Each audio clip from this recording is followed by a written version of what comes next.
Hi everyone. Wish you all a very happy Chinese New Year, which is upcoming on the 25th of January.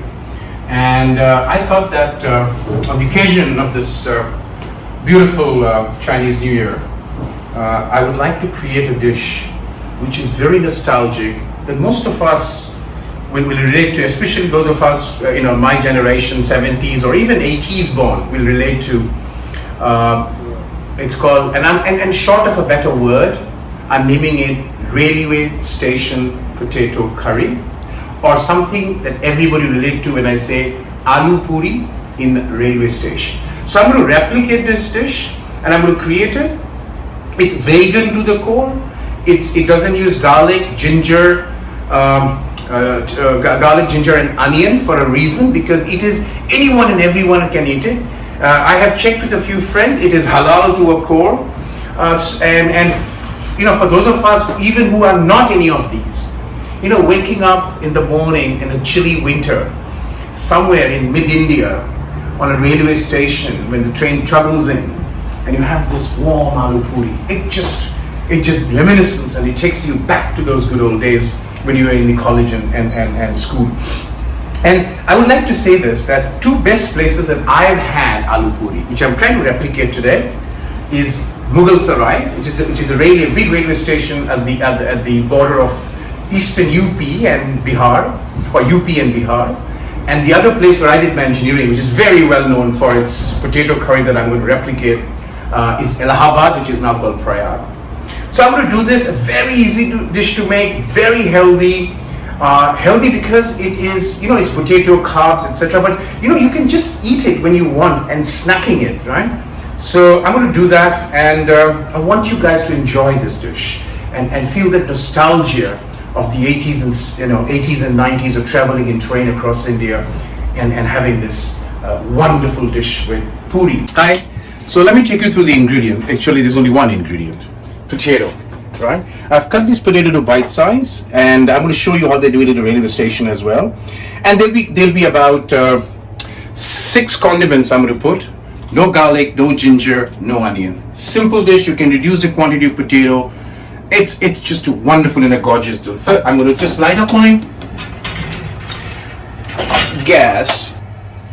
I put in the mustard oil and let the mustard oil get heated up, and then we start the cooking process.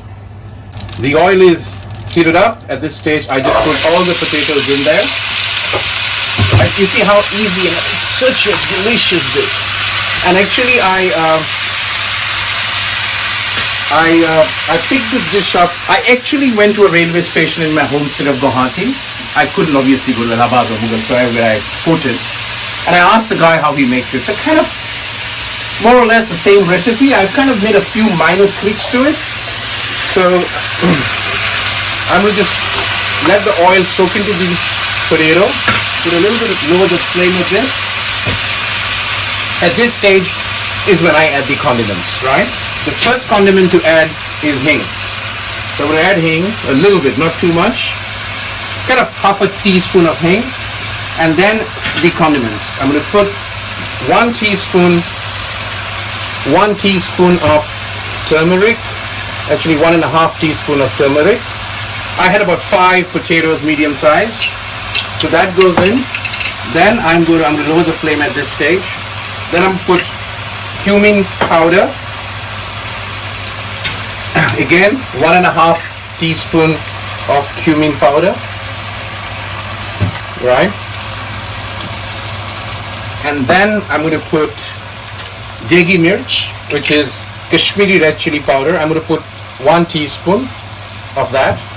And this is exactly what they propose, the ingredients that those guys used when I was meeting them. Coriander powder. Now this will be, for the size of the potatoes I've got, 5 medium, I'm going to put 2.5. And you know what? I'm just going to enhance the coriander a little bit more, the turmeric a little bit more. I'm going to do that. And I'm going to just mix it up so that they all fry in all the potatoes get well soaked, or well covered with the spices. Yeah, I'm going to just take this for about 30 seconds before I come into the final and last step. All right, at this stage, I'm going to add salt, but I'll do the final salt test later. So salt goes in. The reason I'm putting salt now, because that will kind of ooze a little bit of the water from the potato. Generally what I do is I cut the potato and soak it in water. That way it gets a little bit de-starched.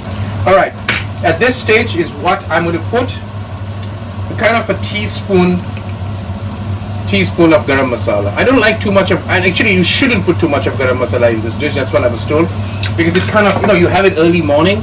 You don't, generally that's what happens when the station comes in. The train comes into the station. It's a favorite early morning dish. So not too much of garam masala, right? So I'm going to do this.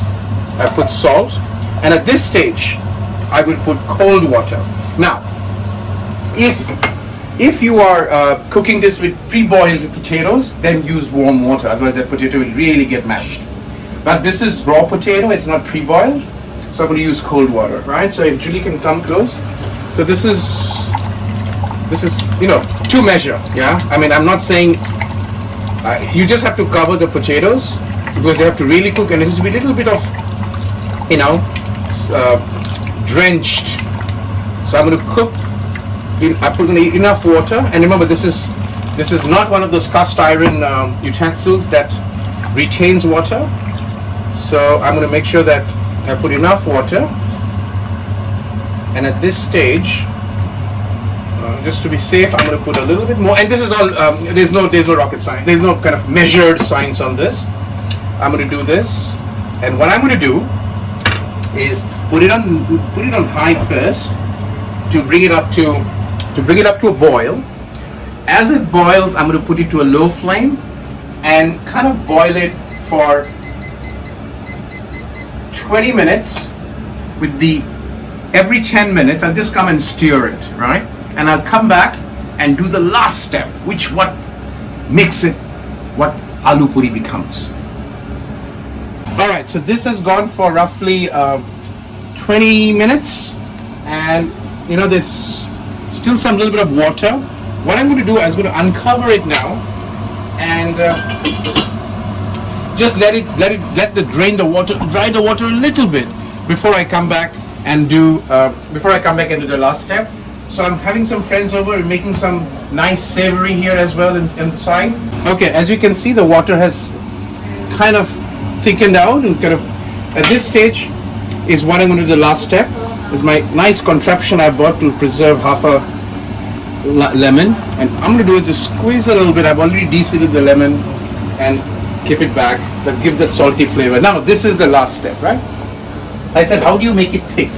And what you do is you press them a little bit, and that's the whole railway station potato curry has to be uneven, right? It's not like a 5-star restaurant, but there's a reason for that, because they keep cooking it whole day, so I want to create that same feel for the potato, which is not evenly cut.